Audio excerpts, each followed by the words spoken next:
વિદ્યાર્થી મિત્રો, આપણે માર્ચ 2024માં ધોરણ 12 કોમર્સની જે પરીક્ષા લેવાની છે તે અંગે ગાલાની અસાઇનમેન્ટના પેપરોનું સોલ્યુશન જોઈશું.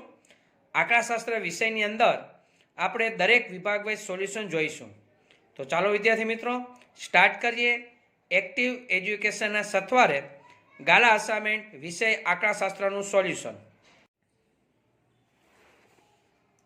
પ્રશ્નપત્ર 5 એના વિભાગ એનું સોલ્યુશન આજના વિડીયોની અંદર આપણે જોઈશું. વિદ્યાર્થી મિત્રો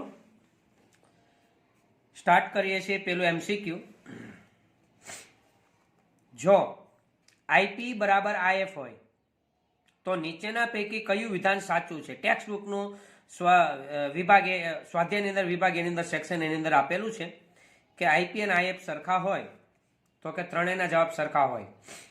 ફિશરનો, પાસેનો અને લાસ્ટ પેનો સૂચકાંક ત્રણેય સરખા જ હોય, એટલે સી ઓપ્શન આ જવાબ આવશે.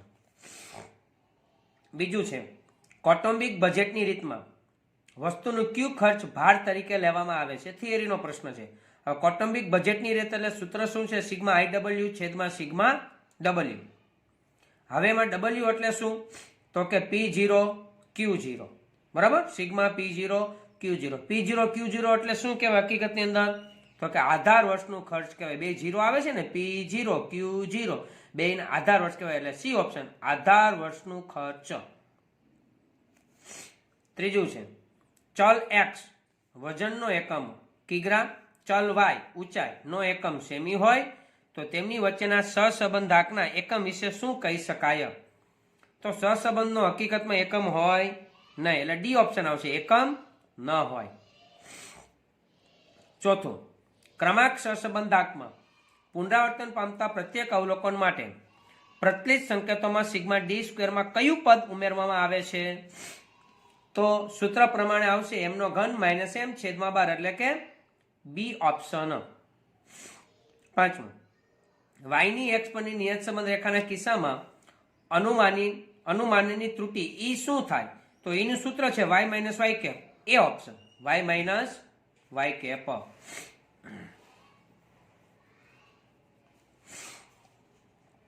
છઠ્ઠું, નીચેના પૈકી વાયની એક્સ પરની નિયત સંબંધ રેખા કઈ છે? તો વાયની એક્સ પરની નિયત સંબંધ રેખા એ આપણે સૂત્ર પ્રમાણે ચાલવાનું છે. તો વાય કેપ બરાબર એ પ્લસ બી એક્સ. તો કયું સૂત્ર છે? તો અહીંયા આપણે જોઈ શકીએ છીએ કે સી ઓપ્શન વાય કેપ બરાબર એ પ્લસ બી એક્સ. સાતમું, જાન્યુઆરી 2020 થી ડિસેમ્બર 2020 સુધીની સામયિક શ્રેણીમાંથી મેળવેલ વર્ણનનું સમીકરણ અહીંયા આપ્યું છે. વાય કેપ બરાબર 30.1, અહીંયા છે દેખાતું નથી, 1.5 ટી. તો મે 2020ની વલણની કિંમત શોધો. હવે મહિના એપલ છે, જાન્યુઆરીથી ડિસેમ્બર, તો આપણે ગણવાનું જાન્યુઆરી, ફેબ્રુઆરી, માર્ચ, એપ્રિલ અને મે. તો કેટલા મહિનો થશે? 5મો મહિનો. તો ટી સમય બરાબર મે 2020 કીધું, ટીની જગ્યાએ આપણે 5 મૂકીને સાદુરૂપ આપી શકાય. આપણે દાખલો ગણીએ એટલે આપણે ખ્યાલ આવશે કે ભાઈ વાય કેપ બરાબર 30.1 પ્લસ 1.5 ટી, 30.1 પ્લસ 1.5 ટીની જગ્યાએ આપણે કેટલા મૂકવાના છે? 5. 30.1 15 5 75, 7.5, 30 ને 7 37, 5 ને 1 6, 37.6 ઓપ્શનમાં ગોતવાનું. કયા છે? ડી ઓપ્શન છે, બરાબર? તો ડી ઓપ્શન આપણો જવાબ આવશે. 8મું, સામયિક શ્રેણીનું યોગનીય મોડેલ કેવી રીતે દર્શાવાય છે? તો અહીંયા આવશે, આપણે બધાએ તૈયારી કરી થિયરી તરીકે બી ઓપ્શન વાયટી બરાબર TT plus ST plus CT plus RT. 9મું, જો પી ઓફ એ શરત બી, એ ઓબ્લિક બી છે એને શું વચ્ચે એ શરત બી બરાબર પી ઓફ એ, અને બીજું છે પી ઓફ બી શરત એ બરાબર પી ઓફ બી હોય તો ઘટના એ અને બી કેવી ઘટના કહેવાય? તો આ પણ થિયરીનો પ્રશ્ન કહી શકાય. કેવી ઘટના કહેવાય? તો કે એ નિરપેક્ષ ઘટના કહેવાય. ઘટના એની અસર બી ઉપર ના થતી હોય, બી ની અસર એ ઉપર ના થતી હોય, નિરપેક્ષ ઘટના, એ ઓપ્શન આવશે. 10મું, નિદર્શ અવકાશની બે ઘટના એ અને બી પરસ્પર નિવારક હોય તો પી ઓફ બી માઇનસ એ નીચેના પૈકી કોના બરાબર થશે. તો હવે નિવારક ઘટના હોય આનું સૂત્ર શું છે હકીકતને? બી માઇનસ એ બરાબર P of B minus P of A છેદ બી. પેલા હોય અહીં પેલા આવશે, પછી આ બેનો છેદગણ બાદ થાય. હવે નિવારક ઘટના હોય તો છેદગણ ખાલી ગણ હોય એટલે કે 0 હોય, તો ફક્ત વધશે શું? P of B. આ ઓપ્શનની અંદર આવશે, જવાબ આવશે તો અહીંયા આવશે બી ઓપ્શન, પી ઓફ બી. 11. એક દ્વિપદી વિતરણ માટે મધ્યક 5, વિચરણ 10/7. તો વિતરણ કેવું બનશે? કેવું એટલે ધન ઋણ જો આપ્યા છે સમિત કે કંઈક કહી શકાય નહીં. પી ના આધારે આપણે કહી શકીશું, પી સફળતાના આધારે કે કયું બનશે. તો એના માટે આપણે જોઈએ મધ્યક એટલે એનપી કેટલું આપ્યું છે? 5. વિચરણ એટલે એનપી ક્યુ કેટલું આપ્યું છે? 10/7. જ્યારે આ બે આપે મધ્યક અને વિચરણ ત્યારે પેલા ક્યુ નું સૂત્ર આવે એનપી ક્યુ છેદમાં એનપી.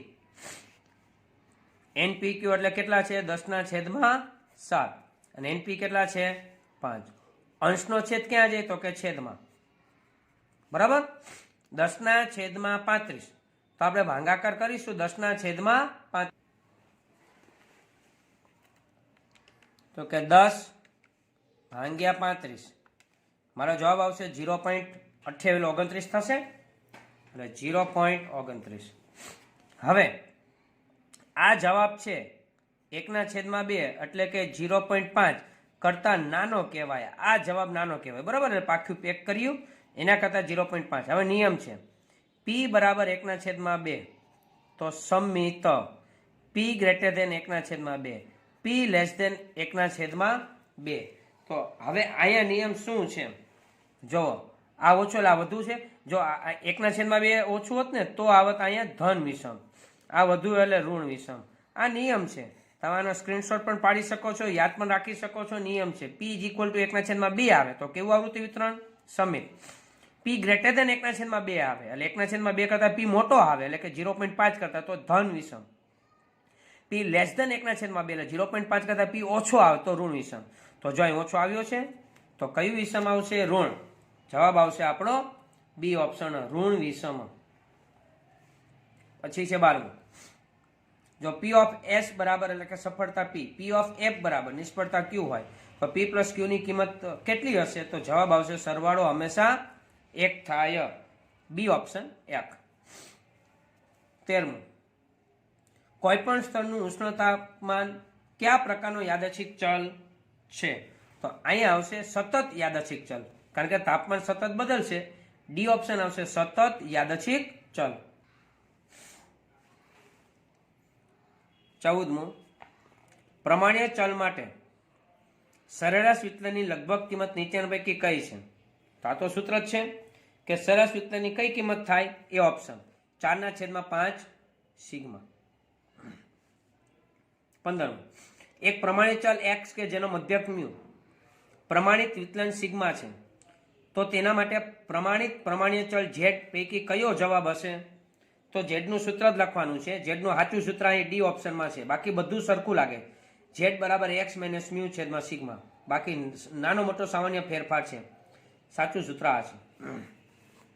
16. પ્રમાણિત વિતરણ માટે બહુલક અને ત્રીજો ચતુર્થક અનુક્રમે 11 અને 19 હોય તો પ્રથમ ચતુર્થકની કિંમત નીચેના પૈકી કઈ હશે? બરાબર, તો અહીં દાખલો કરવો પડશે આપણે. ચલો દાખલો કરીએ છીએ.